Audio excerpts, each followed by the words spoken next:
Thank you, Mr. Chairman, and thank you to Secretary Noem for being here. So I represent the 3rd District of South Carolina, and we're happy about the work that you and your team have done and continue to do to secure our border.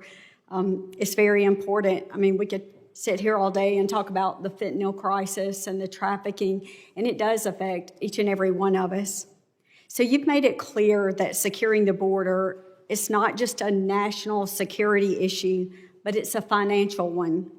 Can you speak to how these enforcement gains translate into tangible cost savings for American taxpayers and counties in Middle America where local law enforcement have had to bear the strain of dealing with these cartel-fueled crime and just as the fentanyl and the trafficking that I mentioned as well?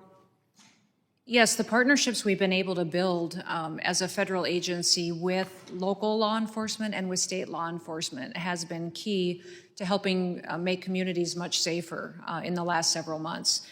Those state officials are so grateful to have someone come alongside them and help them address the public safety concerns and threats that they have and that they've been living with for the last several years. And so we have created through the 287G program, there's also other programs out there to where we operate in a task force model to go out and do enforcement operations, but also to bring consequences for those that are criminally breaking our laws. Many times you have in areas where these people have committed multiple crimes and been re-released. In fact, in some sanctuary cities, that's still happening, where people have committed acts of murder or rape that are still out on the loose, but because local law enforcement isn't addressing the issue, we haven't been able to capture those individuals yet. So we're always grateful for law enforcement that cares about their community and will step up and help protect them from these violent criminals. Well, great, thank you. And I know you've worked hard with Governor McMaster, and he appreciates your efforts as well.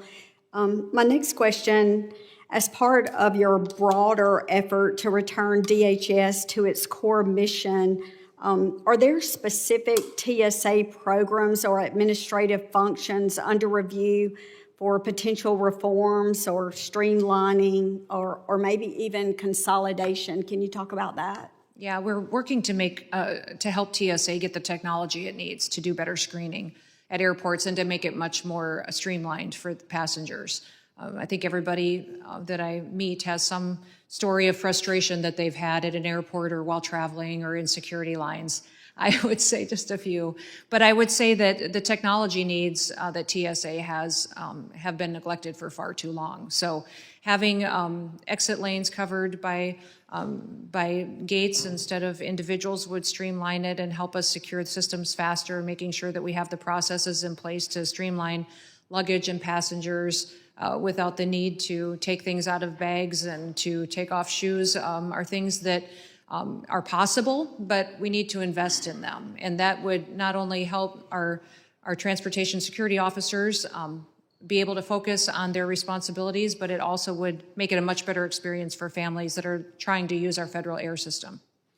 Well, thank you. I also serve on the Science, Space, and Technology Committee, and I look forward to hearing about what's around the corner as well with that committee. Yes, and thank you for being here. Thanks again today, and I yield back. The gentlelady yields. I now recognize Mr. McKenzie from Pennsylvania for 5 minutes. Thank you, Mr. Chairman, and thank you, Madam Secretary, for joining us here today. I would first like to start by thanking you